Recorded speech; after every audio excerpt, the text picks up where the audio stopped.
안녕하세요. 오늘 저희가 함께 깊이 파고들어볼 주제는 바로 스페이스X입니다. 지금 가장 뜨거운 비상장 기업 중 하나죠. 한 청취자께서 아주 흥미로운 자료를 하나 보내주셨어요. 2026년쯤으로 예상되는 그 IPO 전에 우리 같은 일반 투자자들이 이 게임에 참여할 수 있는 현실적인 방법들을 분석한 영상 스크립트인데요. 사실 스페이스X 주식을 직접 사는 건 거의 불가능하잖아요. 그렇죠. 그래서 오늘 저희의 임무는 이 자료를 보물지도 삼아서요. 스페이스X라는 보물섬에 도달할 수 있는 세 가지의 서로 다른 항해 경로를 한번 탐험해보는 겁니다. 각 경로의 장점은 뭔지, 또 어떤 암초와 폭풍을 조심해야 하는지 아주 명확하게 정리해드릴게요. 자, 그럼 한번 출항해볼까요? 네, 아주 시기적절한 주제네요. 근데 여기서 핵심은요, 오늘 우리가 탐험할 경로들이 스페이스X라는 섬에 직접 상륙하는 게 아니라는 점이에요. 직접 가는 게 아니다. 네, 그 섬의 가치와 연동된 일종의 대리항해, 그러니까 프록시를 이용하는 거죠. 여기서 우리가 정말 유심히 봐야 할 건, 우리가 타게 될 그 배가 어떤 구조로 만들어졌는지, 그리고 스페이스X 말고 또 어떤 짐을 함께 싣고 가는지, 마지막으로 그 항해에 드는 비용과 위험이 과연 감수할 만한 수준인지 이걸 꼼꼼히 따져보는 겁니다. 좋습니다. 그럼 가장 빠르고 또 가장 위험해 보이는 경로. 첫 번째 선택지인 데스티니 테크 100, 티커 심볼 DBXYZ부터 한번 살펴보죠. 이 자료에서는 이걸 공개 시장에서 스페이스X에 가장 강력하게 베팅하는 수단이라고 표현하던데요. 맞습니다.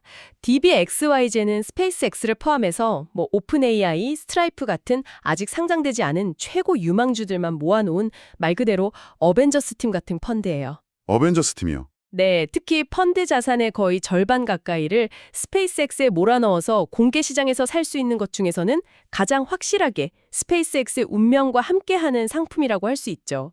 스페이스X라는 보물섬으로 가는 가장 빠른 로켓인 셈입니다. 잠깐만요. 이게 말이 되나요? 자료를 보니까 펀드가 가진 주식의 실제 가치, 그러니까 순자산 가치, NAV라고 하죠. 이게 주당 15달러인데 시장에서는 30달러가 넘게 거래된다고요? 네. 이건 거의 2배잖아요. 그건 그냥 비상식적인 거 아닌가요? 대체 어떤 투자자들이 이런 가격에 이걸 사는 거죠? 뭔가 제가 놓치고 있는 게 있나요? 바로 그 지점이 DXYZ의 핵심이자 가장 큰 함정입니다. 이건 이성적인 판단이라기보다는 FOMO, 아시죠? 나만 뒤처질 수 없다는 그 강력한 심리가 만들어낸 현상이죠. FOMO. DXYZ는 일반 ETF랑 다른 폐쇄형 펀드라서 주식수가 딱 고정되어 있어요. 그런데 스페이스X에 투자하고 싶은 사람은 너무 많으니까 이 한정된 티켓에 엄청난 웃돈, 즉 프리미엄이 붙는 겁니다. 와, 이건 스페이스X 주식을 사는 게 아니라요. 그 주식을 살 수 있는 권리에 어마어마한 돈을 내는 것과 같아요. 그러니까 주식이 아니라 기대감이라는 그 거품에 돈을 내는 거군요. 생각만 해도 좀 아찔한데요? 여기서 가장 무서운 시나리오가 바로 이겁니다. 당신은 스페이스X가 대박 날 거라고 믿고 DXYZ를 샀어요. 그런데 정작 스페이스X의 가치는 계속 오르는데도 당신의 계좌는 녹아내릴 수가 있다는 거죠. 아니 왜요? 스페이스X가 오르는데 왜 제 계좌는? 왜냐? 시장의 광기가 식어서요. 그 100%짜리 프리미엄이 50%로 또 20%로 줄어들기만 해도 주가는 폭락하니까요. 그 거품이 꺼지는 순간 스페이스X의 성공은 당신과 무관한 이야기가 될 수도 있습니다. 게다가 연간 2.5%가 넘는 높은 운용 수수료까지 계속 내야 하니 이건 시간이 흐를수록 불리한 게임이죠. 그렇다면 이 자료의 분석가는 DXYZ를 도대체 어떻게 활용하라고 조언하는 건가요? 이런 위험을 감수할 가치가 있긴 한 거예요? 결론은 떡 하나입니다. 초고위험 투기적 베팅으로만 취급해야 한다는 거죠. DXYZ에 투자하는 건 스페이스X의 IPO가 역사에 남을 대성공을 거둬서 지금 지불하는 이 말도 안 되는 프리미엄과 비싼 수수료를 모두 덮고도 남을 만큼 폭등할 거라는 그 시나리오 하나에 모든 걸 거는 행위죠. 와, 정말 도박이네요. 그래서 저는 이걸 카지노원이라고 부릅니다. 라스베가스에 들고 갈 돈처럼 전부 잃어도 웃어넘길 수 있는 딱 그만큼만요. 포트폴리오에 아주 작은 문샷 버킷에 담아보는 거죠. 이걸로 노후 준비를 하면 절대 안 됩니다. 알겠습니다. DXYZ라는 로켓은 성공하면 달까지 가지만 발사대에서 폭발할 확률도 아주 높다. 이 말씀이시군요. 솔직히 제 돈을 2배의 프리미엄을 주고 태우고 싶진 않은데요. 혹시 그냥 스페이스X에 발만 살짝 담그는 좀 더 마음 편한 방법은 없나요? 그 보물섬을 멀리서나마 구경할 수 있는 유람선 같은 건 없습니까? 하하, 아주 적절한 비유입니다. 당연히 있습니다. 바로 두 번째 경로인 ER-Shares Private Public Crossover ETF, 티커 XOVR입니다. 이건 DXYG와 정반대의 성격을 가졌다고 보시면 돼요. 정반대요? 네, 극심한 프리미엄이 없습니다. 일반 ETF처럼 순자산 가치 근처에서 안정적으로 거래되죠. 프리미엄이 없다는 건 정말 좋은 소식이네요. 그럼 이건 어떤 짐들을 싣고 가는 배인가요? 스페이스X 비중은 얼마나 되고요? XOVL은 그 이름 그대로 상장된 혁신 성장주들하고 일부 비상장 유망주들을 섞어놓은 아주 잘 분산된 포트폴리오를 가지고 있어요. 아, 분산 투자. 그렇죠. 그 대가로 스페이스X에 대한 노출도는 DXYG와 비교할 수 없을 정도로 낮아져요. 전체 포트폴리오에서 스페이스X가 차지하는 비중은 약 5% 내외. 자료 표현을 빌리자면 한 자릿수 중반대에 불과합니다. 5표요? 그러니까 제가 이 유람선에 100만 원을 내고 타면 5만 원어치만 스페이스X 섬을 향해 있고 나머지 95만 원은 다른 여러 섬들을 둘러보는 크루즈 여행 같은 거군요. 정확합니다. 스페이스X의 대박을 기대하러 타기는 좀 심심한데요. 맞아요. DXYG에서는 스페이스X가 이야기의 전부라면 XOVR에서는 스페이스X가 여러 수행공 중 한 명일 뿐이죠.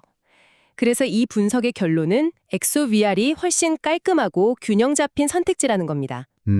깔끔하고 균형 잡혔다. 네, 스페이스X에 올인하는 게 아니라 인공지능, 핀테크, 바이오 같은 더 넓은 기술 혁신이라는 메가 트렌드에 투자하면서 스페이스X를 살짝 곁들이고 싶은 투자자. 바로 그런 분들에게 적합한 거죠. 하나의 비상장 기업의 운명을 거는 대신 전체적인 혁신이라는 파도에 몸을 맡기는 방식입니다. 알겠습니다.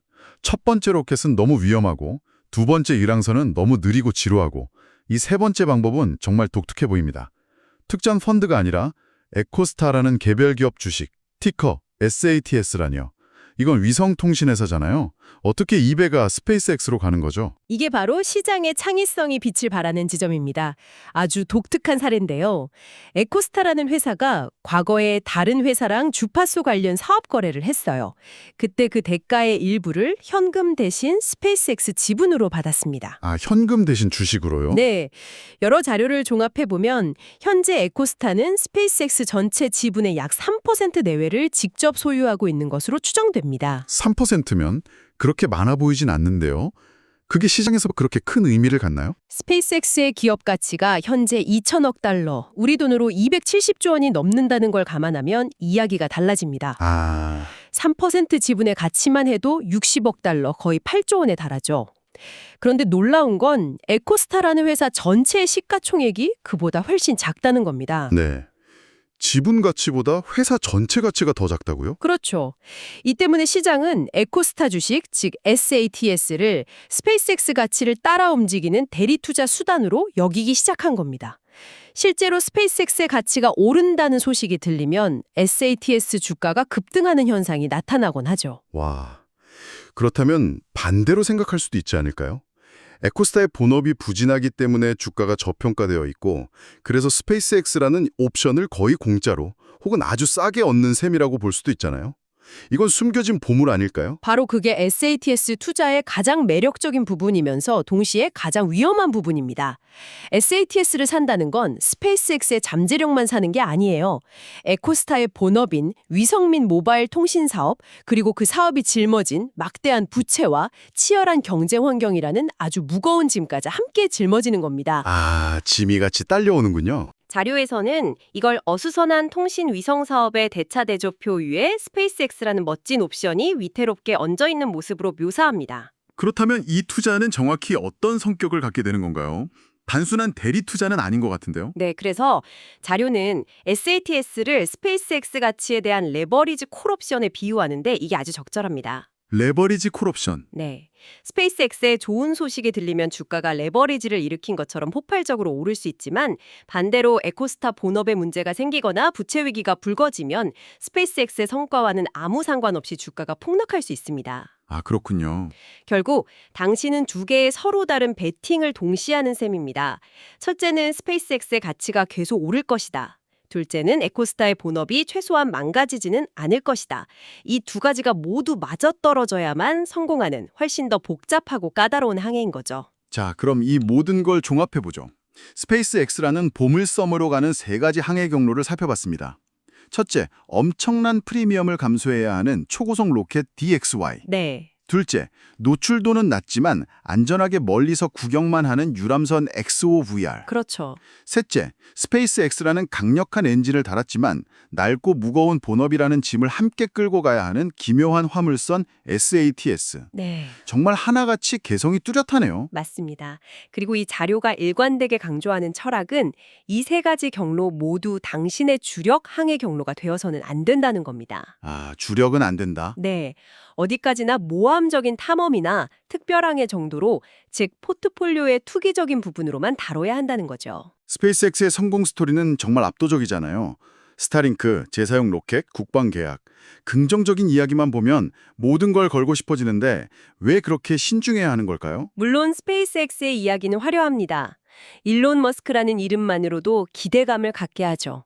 하지만 그 화려한 불꽃놀이 뒤에는 우리가 살펴본 아주 현실적이고 어떻게 보면 지루한 위험들이 도사리고 있습니다. 현실적인 위험들? 네, DXYJ의 프리미엄이 한순간에 붕괴될 위험, 눈덩이처럼 불어나는 수수료가 수익률을 갉아먹을 위험, SATS의 본업이 갑자기 발목을 잡을 위험 같은 것들 말입니다.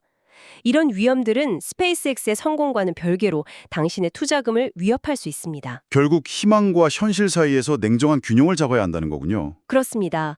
이 분석의 최종 조언은 명확합니다.